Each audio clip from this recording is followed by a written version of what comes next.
see these lights flashing behind you? Do you panic? Do you pull over? Do you speed up? I'd like to take a moment of your time to explain the proper procedures for yielding to an emergency vehicle as to be defined as a police car, ambulance, or fire truck in the state of Georgia.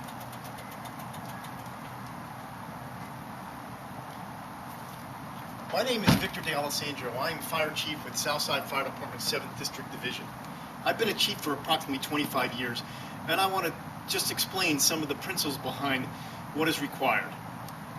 As a chief, I've been involved in several situations where lives could have been taken. Unfortunately, they were not. On one scene, we were on I-95 at the scene of a motor vehicle accident with an ambulance, a fire truck, and several police cars. As we're on the scene assisting aid to the vehicle that also had an entrapment, a truck, an 18-wheeler, passed through the scene at full speed and rear-ended our ambulance. Fortunately, no one was in the ambulance at that point in time, and no one was hurt. But it only takes a second to be distracted, and in this particular case, the gentleman was texting before he even saw anything that occurred. In another case, I was responding to a structure fire, and I was on I-95 once again. And as I was proceeding to the fire, I was in the fast lane, and I was attempting to get off at the next exit. To my dismay, there was another vehicle in the right-hand lane that was following me, and I was unable to make the next exit. I had to go down 5 miles out of my way, turn around and come back and add another 5 miles to my en route time. Unfortunately, in that case, the fire trucks were on the scene and I was not required there in that amount of time, but it's just an example of what can happen when you don't yield to an emergency vehicle. As a first responder, we have several responsibilities as well. When proceeding to a call, we must proceed with due regard. That means we must proceed with care to ensure that we do not cause any injury to anyone else that may be on the road at that point in time. We, in Chatham County, try to define our calls as Code 3 calls, which would be considered hot calls, where we would always run lights and siren, or we respond as a cold call.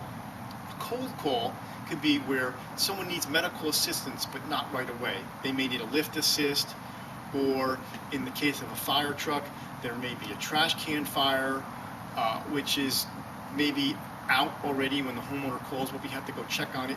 In those particular cases, we would not respond hot, we would respond cold, which would mean we need to get there as soon as we can. Also, as a first responder, just because we have lights and sirens doesn't give us the authority to drive through red lights or stop signs without being relinquished the right of way. As we proceed through that red light or that stop sign, we need to come to a full stop and make sure the intersection is clear. If it involves multiple lanes, we should progress through each lane until we are sure that there is no traffic coming. As a matter of fact, in many cases when I am responding to a call with my lights and siren, even with the green light, I will slow down because people get distracted by the lights and the sirens and sometimes panic. So I take extra care when going through green lights or red lights. In Georgia, we also have a law called the move-over law.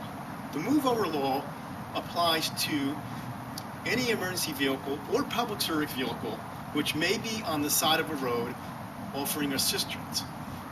You must, as a driver of a vehicle approaching that scene, move over one full lane and slow down below the speed limit and be prepared to stop if you cannot move over to the other lane. So, as a summary of what's required, I ask that you do the following. Always remember to pull over to the right. If it's not possible to pull over to the right, just slow down and do not attempt to pass us or speed up to try and beat us to the light or to the next stop sign. Avoid distractions. Do not text, do not be on the phone, do not have the radio too loud. Don't panic. I know in a lot of cases people will just slam on the brakes because they're concerned about the red lights behind them or the blue lights or whatever color lights they may be. Just be aware of your surroundings and always be ready to yield the right of way to an emergency vehicle.